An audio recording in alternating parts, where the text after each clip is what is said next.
Ladies and gents, welcome to GGTV. You don't know already. The Swiss watching. Let's keep it locked. Let's go!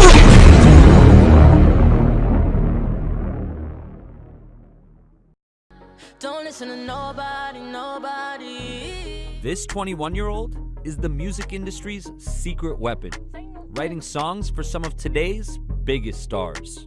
You know, Beyonce's the top of the top, so when I was able to work with her, it was just like, I made it.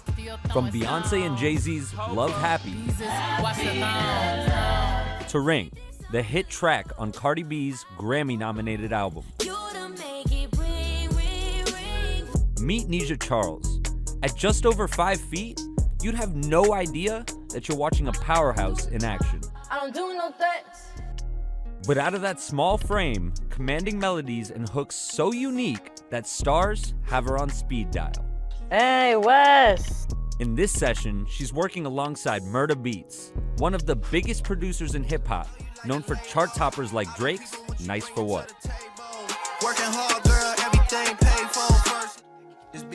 Change your attitude, It's like very like effortless, you know, like I could just come to the studio, she can pull up on me, I can like pull up some beats and she can just go crazy and she just be snapping. Can you tell me how that sound? Let me hear that one. It's crazy because it's like my favorite artists are now like the people I work with, you know what I mean? So, you know, maybe like 10 years ago, not even 10 years ago, like 2 years ago, I was at their concerts and now I'm in the studio with them. From a fan in the stands to having a seat at the table, Nisha is skyrocketing and has the accolades to prove it. So this one is my #1 Billboard plaque for the Carter's album. I have a bunch more on the way because the Meek Mill went #1, 21 Savage went #1. This one is Cardi, Invasion of Privacy. This right here is just my board of future goals and everything that I want to accomplish this year. So what are the 2019 goals that we're looking at? To have at least 3 top 10s, a #1 song on pop radio, a #1 song on Hot 100, to get back into making beats again. But despite that confidence, Nisha says working in a male-dominated industry comes with its challenges.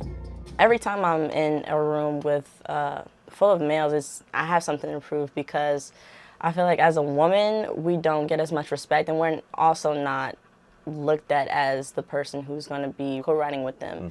So every time that I come in, I have to make sure they know that, you know, I'm on the same level as you guys. It wasn't too long ago that these studio sessions were just dreams for the Jersey girl.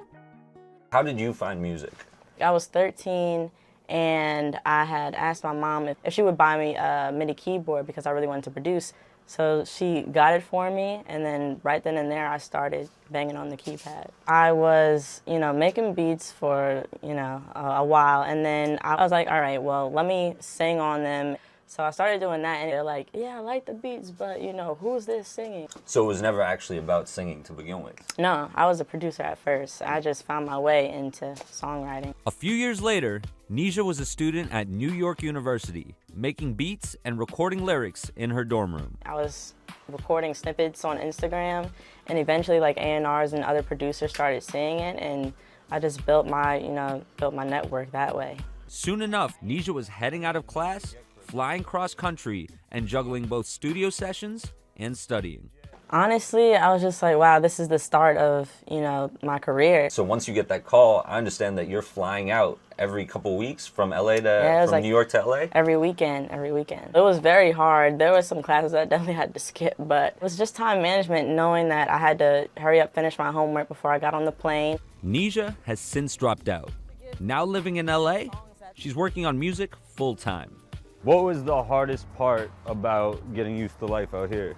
You're a Northeastern, you're a Jersey girl. Right, You're a Jersey girl. I think it was getting adjusted to one weather. You know, I'm so used to there being a change and seeing the leaves fall. Tonight, we're meeting up with Cardo, the producer behind Drake's hit track, God's Plan. God's plan. God's plan. Which is nominated for Record of the Year at this Sunday's Grammy Awards. So we're in the studio right now, and legendary producer Cardo just walked in, empty-handed, sets up his laptop and makes a fresh beat from scratch. Gives it to the sound engineer, and now Nisha's in the booth. Soon as I drop, we lit. No No pens, no paper, not a single lyric written down, and Nisha's in the booth laying melodies on a freshly baked beat. Her being a songwriter, not only that, but a very talented songwriter, you know, in a male-dominated industry, you know, for her to poke out and be that light is like, it's rare, you feel me? So it's like she's actually opened up that door for more females to do what she's doing, and I think that's incredible. Soon as I drop, we lit. From top producers to singers, Nisha is working with seemingly everyone and across all genres. You're writing for some of the hardest rappers in the game and some of the biggest divas in the industry. Right. Do you ever feel like you have to play a different part?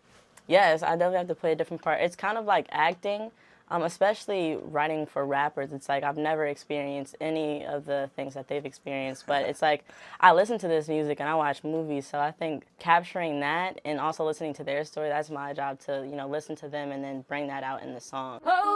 Back in the studio with Murda, Nisha's doing her thing.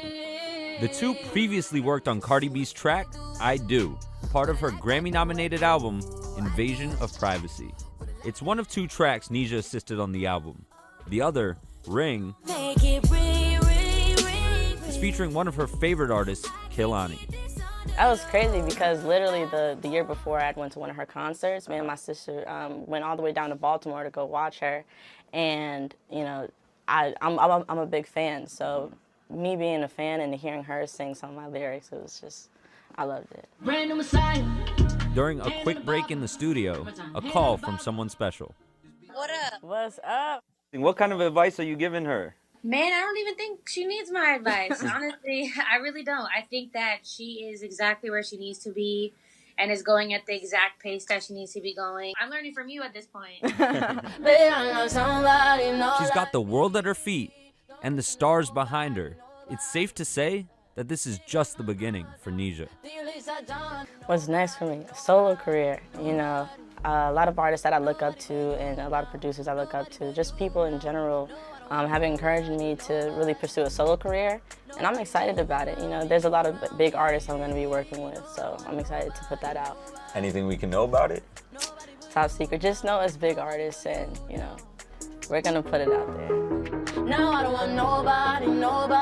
For Nightline, I'm Ashin Singh in Los Angeles.